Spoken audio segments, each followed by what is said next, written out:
things you do for love? നമുക്കിഷ്ടപ്പെടുന്നവർക്ക് വേണ്ടിയിട്ട് നമുക്കിഷ്ടമില്ലാത്ത ചില കാര്യങ്ങൾ വരെ ചെയ്യാൻ നമുക്ക് തോന്നും. അതിൻ്റെ പേരാണല്ലോ ലവ്. അപ്പോൾ ഇന്ന് ഞാൻ ഏറ്റെടുത്തൊരു ദൗത്യം അതായിരുന്നു. ഒരു സിനിമ കാണാനാണ് വന്നത്. പക്ഷേ ഏത് സിനിമയാണെന്നല്ലേ ഞാൻ ഇത്രയും ബിൽഡപ്പ് കൊടുത്ത് പറയുന്നത്. സിനിമ കാണുന്നതിന് മുമ്പ് ഇച്ചിമുള്ളിയില്ലെങ്കിൽ എൻ്റെ ഭർത്താവിന് ഒരു സമാധാനം കിട്ടില്ല. അപ്പോൾ കഥയിലേക്ക് തിരിച്ചു വരുന്നത് ഡീമൺ സ്ലെയർ എന്ന് പറയുന്ന സിനിമയാണ്. ഇതൊരു ആനിം ബേസ്ഡ് സിനിമയാണ്. ഞാനിങ്ങനത്തെ സിനിമയൊന്നും കാണില്ല. പക്ഷേ എൻ്റെ ഭർത്താവ് എന്ന് പറയുന്ന ഒരാൾ ഭയങ്കര വലിയ ഫാൻ. ആ കണ്ണിലേക്കൊന്ന് നോക്കൂ, ആ ഒരു അറ്റൻഷനും ഒരു കോൺസെൻട്രേഷനും നോക്കൂ.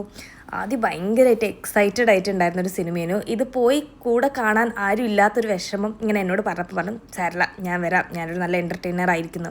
എനിക്ക് കഥ വലുതായിട്ടൊന്നും മനസ്സിലായില്ലെങ്കിലും ഞാൻ ഫുൾ സപ്പോർട്ടിൽ ബാക്ക്ഗ്രൗണ്ട് ആയിരുന്നു. കുട്ടി ഹാപ്പി ആയതുകൊണ്ട് എനിക്കും ഫുഡൊക്കെ വാങ്ങിച്ചെന്ന് ഞങ്ങൾ വീട്ടിലേക്ക് പോയി. വീട്ടിലേക്ക് പോകുന്ന വഴിക്ക് ഇതിൻ്റെ യഥാർത്ഥ കഥ എന്താണെന്ന് എന്നോട് പറഞ്ഞു തന്നിട്ടുണ്ടായിരുന്നു കേട്ടോ.